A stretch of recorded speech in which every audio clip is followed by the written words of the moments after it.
influencing popular culture, politics, and everything in between. The local station takes you ringside as we discuss the crazy world that is professional wrestling. This is Going Ringside with the local station. Hello there and welcome to Going Ringside. So glad you could be with us for another episode. I'm your host, Scott Johnson. And today we got one of my favorite guests is back with us. We're talking about the former Holla SmackDown longtime general manager, Teddy Long, is here. So excited to talk to him. Before we move forward, I want to talk to you about last week's episode. Got millions of views, different clips from this show. You want to go check out the full episode with Matt Riddle. You know, the controversial ex-WWE star who tells us in this interview he was fired by WWE. He has a lot to say. The internet was talking about this in the last week. Millions of views of clips from this show. Go check it out right now with Matt Riddle. We also do a deep dive into Vince McMahon possibly starting a new company. A lot of speculation. Vince was seen at a recent NBA game in just the last few days, so the speculation is intriguing. You want to see us unpack it with a high-profile entertainment lawyer. But today we're back here with Teddy Long. Teddy Long's a friend of the show. We've had him on before.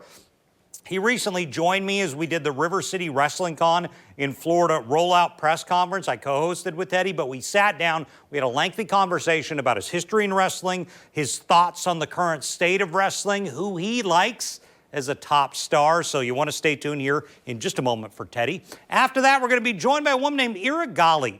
She is a photographer. She is, or rather, videographer at WWE. She's worked with SmackDown. She's worked with Raw. She's doing stuff with NXT, and she does a lot of the backstage promos. I don't know if you know, but it's Women's History Month here at Channel 4 in Jacksonville, where we're based out of. We've been doing a lot of Women's History Month coverage, and her story is intriguing. It really is, because this is really a male-dominated field, and she stumbled into becoming a trailblazer to have a female do a lot of those backstage WWE promos.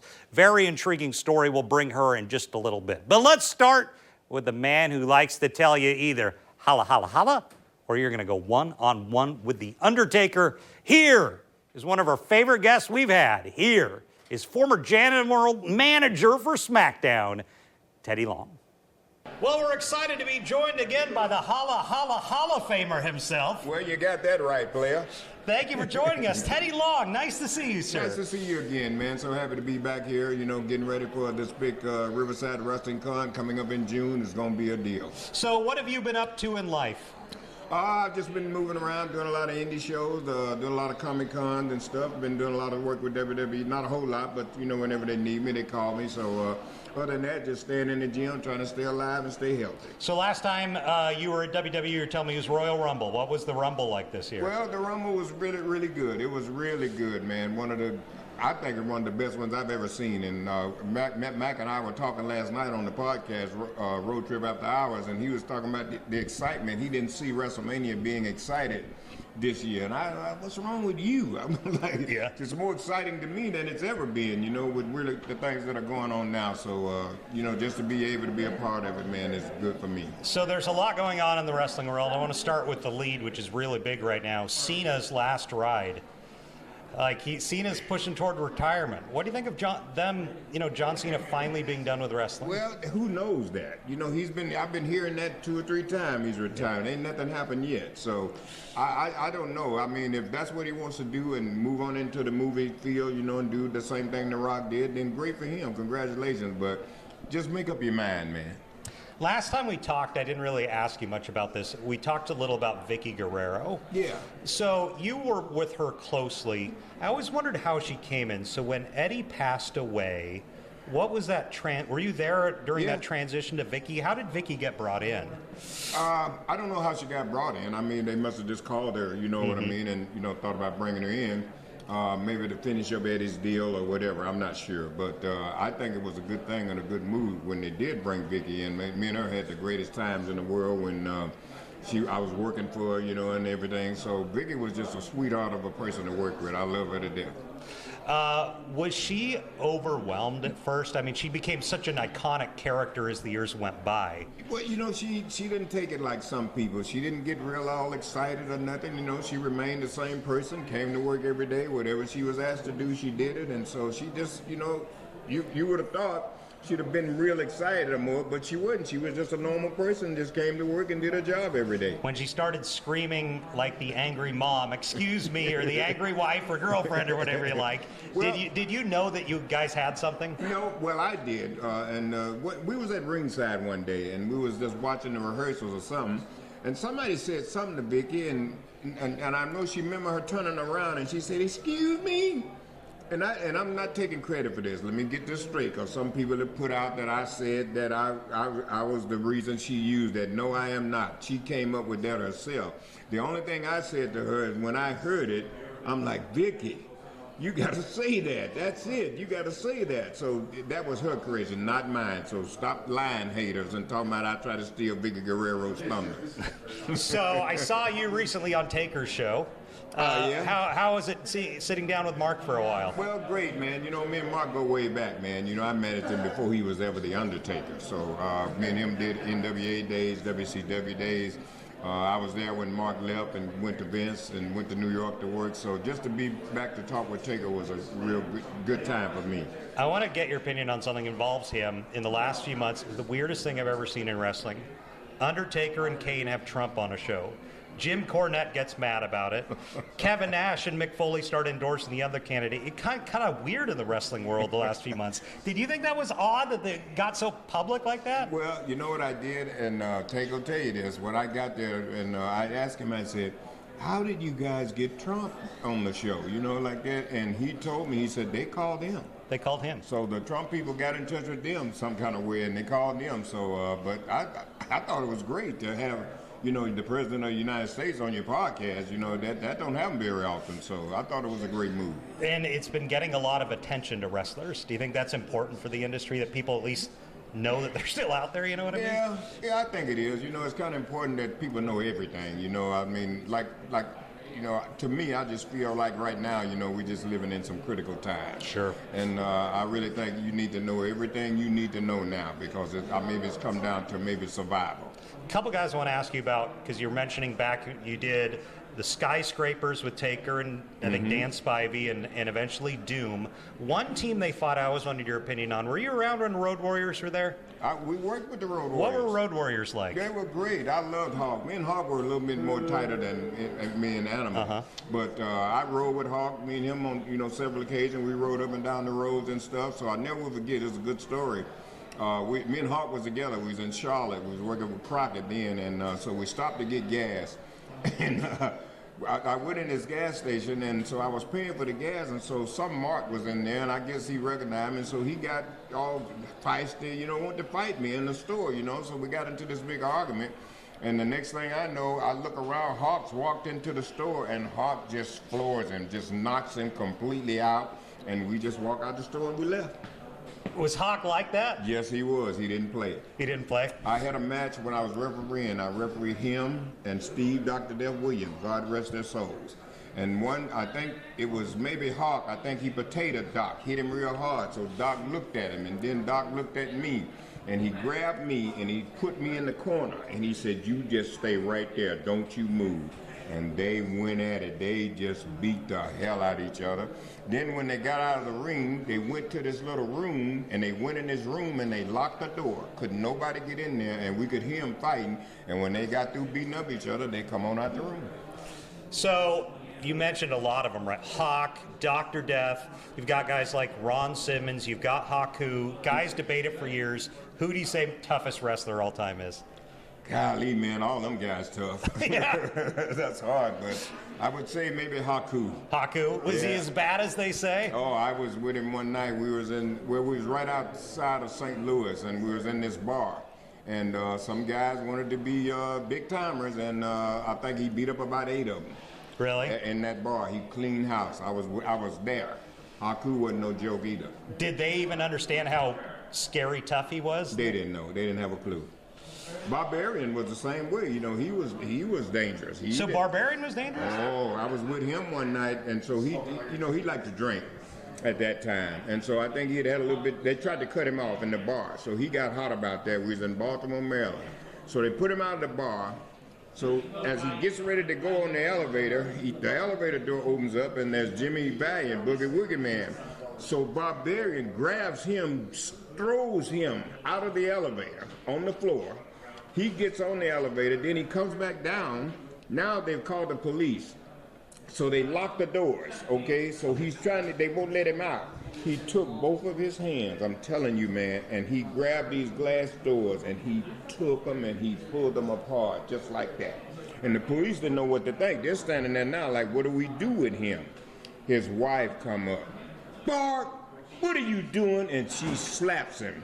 Okay, mama, and she took him right on away. So that's the only one who can take down That's Barbarian. the only one could. His wife come up and ask him, what was he doing? She slapped him and come on here. Who would you say right now, who impresses you current wrestling? Who do you think? I like LA Knight. You like LA Knight? I like LA Knight. He's coming along. I like Dominique. I've been knowing him since he was a little bitty baby. I first met him, Ray's kid. Are you impressed how well Dominic did? Oh God, he had more heat than Vicky Guerrero. You know, he was a guy that every time he opened his mouth, they wouldn't let him talk. And they did that to Vicky. They wouldn't let her talk. So that's what the name of the game is. He had more heat than anybody. Who do you keep in touch with still from the industry on a regular basis? Well, I talk to Ron. Me and Ron talk all the time. I talk to JBL. We talk all the time. Boogeyman, stay in touch with him. A lot of guys, I call Robert Gibson with rock and roll. A lot of guys, stay in touch. We talk every once in a while. Teddy Long, where can they find you? Where can people follow, listen? What do you got going on? Well, you can find me at that podcast, me and Mac Davis. It's called Road Trip After Hours. We do it live now on Thursday nights around 7 p.m. So we also, you can ask Teddy. It's called Ask Teddy. You ask questions, and I'll pick the best question that I like, and we'll give you a free After Hours T-shirt. Can I get a holla? Holla! Holla, holla. Teddy Long, thank you for joining us again today. Nice to see you. Thank you for having me. Thank you. All right. And we've had Teddy on before. I thank him for sitting down with us here. You can go check in the archives. Our first time we talked to Teddy, that was also another good interview if you want to hear more from Teddy. But I want to move on now to Ira Gali, the woman I mentioned at the top of the show. She is a backstage videographer for WWE. Been involved in all the shows, been involved with all the stars, and is really a trailblazer because women don't do this job. But she did, and her story's fascinating because she didn't really know that much about this crazy world that is pro wrestling when she got into it, but now she knows all about it. She's an intriguing story. You do not see women behind the video camera doing those backstage promos, but now she is breaking barriers and she is doing that. So here is WWE videographer Ira Gali. Well, we're excited to be joined now by Ira Gali. Ira, thank you for joining us on the show today. Thank you so much. I'm really excited. Well, I was told a little about your background. It is incredible. Let me catch up to where I'm at right now. Are you at NXT right now? Is that currently where you've been most recently? Yes, so I work at the WWE Performance Center that's in Orlando. So I get to work with all the shows that come to the Performance Center, which right now it's most of them actually. So I started with NXT and then right now I work on LFG. I do some promos for Raw and SmackDown and for Evolve too. Are you the only female camera operator down there? I think so. I haven't seen anyone else that is a female in there. Only one photographer so far. So yeah, I think for this location, I'm the only female one in I there. want to know about that because I deal with photographers all the time in my other job in news. Yeah. And we don't see a lot. And I don't know, I don't recall. I mean, I watch a lot of WWE programming. If I ever recall seeing a female camera operator, talk to me about your decision to pursue this in something that's really been a heavily male-dominated world. Oh my God, yes, it is. I was surprised. Like I didn't even know I'm gonna be the only one till like way later when I started like working on a lot of stuff and I'm like looking around and I'm like, hold on, am I the only one that is in here? But it's definitely really excited to realize that I'm the first and probably the only one in there. Um, it's a lot of struggle sometimes because even if they wouldn't mean it, I would still get like some mansplaining happening a little bit in here and there, and I'll Do you get like mind giving me like an example of mansplaining in the wrestling production world? I'm kind of fascinated by what you mean by that. You don't need to name names, just an idea of what you mean by that. So I was not raised as a wrestler fan at all. I'm from Egypt, so WWE is not that big in there, and it's not easy to watch it as it is here.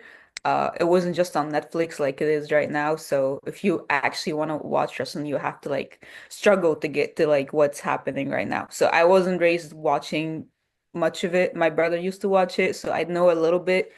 But when I first started working there, I didn't know much of the history of it. So I would get a lot of like, oh yeah, that's so and so. He did this, he did this, he did this, and like, yeah, you should know who that is. He's like really big. He's like almost like the champion of whatever. I don't want to name stuff, but yeah, and I'm like, oh yeah, I know who Undertaker is. Okay, Yeah, like so that I get that. I work with a lot of people who don't know the wrestlers, and I have to explain who they are. I'm like, they're really big. You got to get it. So what do you do? So you say camera operator. Are you hard cam? Are you camera at the ring? Are you doing yeah. promos backstage? What do you mean? Talk to me about what your workflow is. So yeah, I work in the CIO, which is another department inside the performance center here in Orlando, and it's mostly responsible for like the vignettes and like segments, like pre-tapes behind the scene and things like that. I don't do the live part. For LFG, I do record, like I do work as a main camera operator on like whatever everything's happening. Like I would be following like the Undertaker all day or like Mickey James or things like that. For the rest of the shows, I'm usually responsible for pre-tapes and like the vignettes that happen behind the scene. So, give me some stories. I'm sure you're filled with a bunch of fascinating stories behind the scene. Anything you're comfortable sharing? Um, I'm not allowed to share much, unfortunately, I from behind understand. I the understand. Well, let me ask it this way. scene. What is it like? What's like Undertaker like? What's it like working with him? Is it larger than life? Because you say that was someone you did know, Yeah. prior to working there. I was so excited when I first knew that we were gonna be recording with him. I tried to like stay like, composed and professional. I'm like, I can't like freak out and stuff like that. But I was really, really excited. He's really nice. He's really sweet. Like, when you watch him for like as a wrestler and then you meet him in person, it's completely different personality. Like, he's very, very sweet. I was a little scared at first because I didn't know what to expect because, Undertaker, but he is really, really sweet, and I like working with all of them. So you've done other photography, you've done movies. I think you've won some movie awards. Wrestling's different. I mean, talk to me about the difference between other photography you've done versus the world of like wrestling, wrestling vignettes, wrestling interviews. So it's definitely very fast paced because there is a live show that's gonna happen. Like we usually like the NXT, for example, the show is on Tuesday, so we start doing the pre-tapes on Monday. And we only have like that Monday and Tuesday morning to get all the pre-tapes done. So it's really, really fast paced. Like it get overwhelming sometimes of how much stuff we need to do to get done before the live start. And if we have more than one show that we need to do things for, like for example, we would have like pre-tapes for NXT and then there's stuff for LFG we need to do in the same day. It get like confusing of what are we doing, which show is this? I'm getting overwhelmed.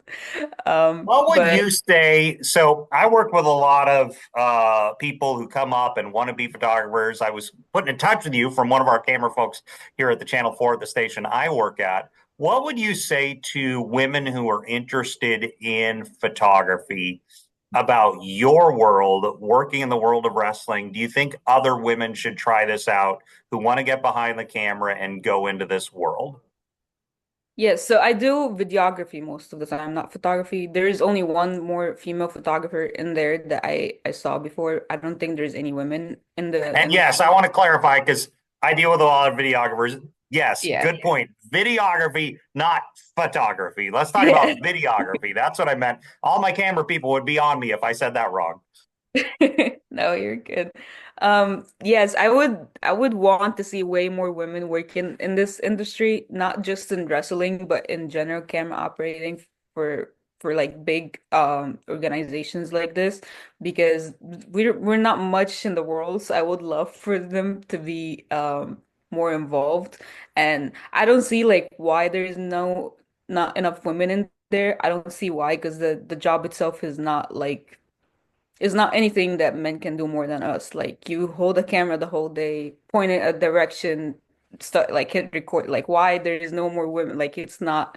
Of course, it's not that easy to cam up, but coming from Full Sail University, I did my master in there. There was a lot of women that do camera operator in school when I was with them, but no one get to that point in their career, and it's a little discouraging because I wanted to see someone in there that I can look up to when I first started. I started as an intern, so I wanted to see another woman in there that I can Well, learn now it from looks her. like you're going to be the trailblazer in that I regard. guess, yeah. I would love if there was another one that I can like look for and like learn from and like have more experience, little like talks with about how or like give me advice about how to survive in a heavily men dominated like production like this. But I guess I'm the first one that's gonna start the trail. It has to start somewhere, and we're glad I could start with you. And I thank you, Ira, so much for joining us on the show today. Such a fascinating show. If people want to see your video work, what are the best wrestling shows for them to check out to see your video work? LFG right now. I do more stuff on LFG. So yeah, please see. LFG is the hot one on A&E. We profiled. We had Mickey Yes, James on a few weeks ago, so we will yes, be I saw Yep, we will it. be looking for your work on LFG in weeks to come. Ira Gali, thank you so much for joining us on the show today. Thank you. So I appreciate her joining us today. And of course, Teddy Long, Teddy, friend of the show. So glad we could sit down and chat with him. And thank you for joining us. I want to give you a little heads up. We got some big things coming, maybe some massive groundbreaking announcements for Going Ringside in coming weeks. So stay tuned. We got a lot going on around here. So thank you for joining us for this episode. We'll see you back here next time.